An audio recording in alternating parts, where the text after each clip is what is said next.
കോഴിക്കോട് കൊടുവള്ളിയിൽ കാൽനട യാത്രക്കാരൻ ബൈക്കിടിച്ചു മരിച്ച സംഭവത്തിൽ രാജസ്ഥാൻ സ്വദേശി ജയറാം പ്രജാപതി പിടിയിൽ. ട്രെയിൻ യാത്രക്കിടെയാണ് ജയറാമിനെ റെയിൽവേ പോലീസ് പിടികൂടിയത്. കൊടുവള്ളി വാവാട് സ്വദേശി സദാനന്ദനാണ് ഇന്ന് രാവിലെ അപകടത്തിൽ മരിച്ചത്.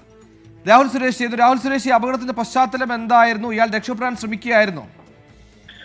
സുഹേൽ, ഇന്ന് രാവിലെയാണ് കൊടുവള്ളി ചിത്ര പ്രസ് എന്ന സ്ഥാപനം നടത്തുന്ന സദാനന്ദൻ മത്സ്യം വാങ്ങി പോകുന്നതിനിടെ ബൈക്കിടിച്ച് ഗുരുതര പരിക്കേൽക്കുന്നത്. തുടർന്ന് കോഴിക്കോട് മെഡിക്കൽ കോളേജ് ആശുപത്രിയിൽ ഇരിക്കെ ഇന്ന് വൈകിട്ടോടെയാണ് സദാനന്ദൻ മരിക്കുന്നത്.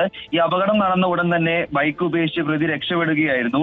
തുടർന്ന് പ്രതി കോഴിക്കോട് നിന്നും മംഗള എക്സ്പ്രസിൽ കയറിയതായി കൊടുവള്ളി പോലീസിന് വിവരം ലഭിച്ചിരുന്നു. തുടർന്ന് റെയിൽവേ പോലീസാണ് ഇയാളെ കസ്റ്റഡിയിലെടുക്കുന്നത്. രാജസ്ഥാൻ സ്വദേശിയായ ജയറാം പ്രജാപതിയെ ഇപ്പോൾ റെയിൽവേ പോലീസ് കൊടുവള്ളി പോലീസിന് കൈമാറിയിട്ടുണ്ട്. എന്നാണെങ്കിൽ ഇതുമായി ബന്ധപ്പെട്ട തുടർ നടപടികൾ പോലീസിന്റെ ഭാഗത്തു നിന്നും തുടരുകയുമാണ്. സുഹൈൽ, ശരി. കോഴിക്കോട് കൊടുവള്ളിയിൽ കാൽനട യാത്രക്കാരൻ ബൈക്ക് ഇടിച്ച് മരിച്ച സംഭവത്തിൽ രാജസ്ഥാൻ സ്വദേശി പിടിയിലായിട്ടുണ്ട്. ട്രെയിൻ യാത്രക്കിടെയാണ് പോലീസ് ഇയാളെ പിടികൂടിയത്.